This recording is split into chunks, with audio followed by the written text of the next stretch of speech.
Hi friends, ఈరోజు ఒక చిన్న కథతోని మీ ముందుకు వస్తున్నాను. కథలోకి వెళ్ళినట్టయితే కథ పేరు 3 వడపోతల పరీక్ష. కథ పేరు 3 వడపోతల పరీక్ష. పురాతన కాలంలో ప్రఖ్యాత ఒక శాస్త్రవేత్త ఉండేవారు. ప్రఖ్యాత శాస్త్రవేత్త ఎవరు అంటే సోక్రటీస్. వారిది గ్రీక్ దేశం. గ్రీక్ తత్వవేత్త సోక్రటీస్ ఒకనాడు అలా కూర్చున్నాడు. ఆ గృహం లోపల కూర్చున్నప్పటికీ పరిగెత్తుకుంటూ ఒక విద్యార్థి అతని దగ్గరికి రావడం జరిగింది. నాయనా, ఎందుకు పరిగెత్తుకుంటూ వచ్చా అని చెప్పి సోక్రటీస్ ఆ విద్యార్థిని అడిగాడు. అప్పుడు ఏమంటాడంటే, అక్కడ వచ్చిన వ్యక్తి, మీ విద్యార్థుల్లో ఒకరి గురించి నేను ఒక విషయం విన్నాను, నీకు తెలుసా అని అడిగాడు సోక్రటీస్లో. ఆ వ్యక్తి ఆగాగు, ఒక్క క్షణం ఓపిక పట్టు అన్నాడు సోక్రటీస్.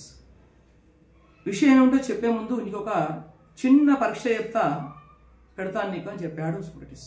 దాని పేరే 3 వడపోతల పరీక్ష. 3 వడపోతల, నేను విషయం చెప్పడానికి వచ్చాను, నాకు వడపోతల పరీక్ష పెట్టడం ఏంది అని చెప్పాను. అవును, నా విద్యార్థి గురించి నువ్వు చెప్పే ముందు ఆ విషయాన్ని 3 సార్లు వడపోద్దామని చెప్పాడు సోక్రటీస్. సరే, ఓకే, నువ్వు అన్నట్టు నేను కండిషన్ ఒప్పుకుంటా అని చెప్పాడు ఆ వచ్చిన వ్యక్తి.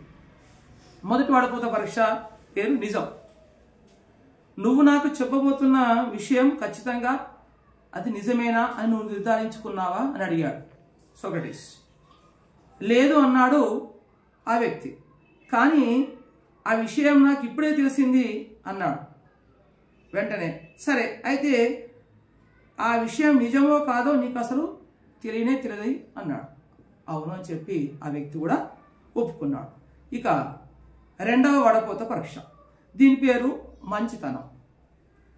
నువ్వు నా విద్యార్థి గురించి నాకు చెబుదామనుకున్న విషయం అసలు మంచిదేనా అన్నాడు సోక్రటీస్. కాదు, నిజానికి దాని విరుద్ధంగా సరే కొనసాగించాడు సోక్రటీస్. నువ్వు నాకు నా విద్యార్థి గురించి చెడ్డ విషయం చెబుదామనుకున్నావు, అది నిజమో కాదో తెలియకపోయినా నాకు చెప్పడానికి ప్రయత్నం చేశావు, అంతేనా అని అడిగాడు సోక్రటీస్.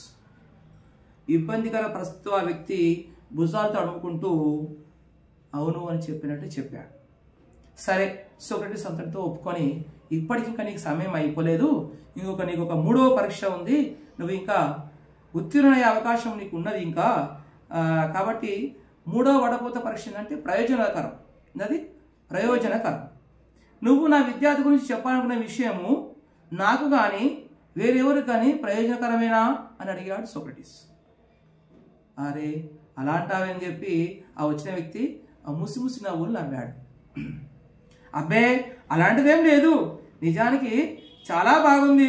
నువ్వు నాకు చెప్పదలుచుకున్న విషయము నిజము కాదు, మంచిది కాదు, అలా అని దానివల్ల ఎవరికి కూడా ప్రయోజనము లేదు. అలాంటప్పుడు ఆ విషయం చెప్పడం మాత్రం నాకు దీనికి అన్నాడు సోక్రటీస్.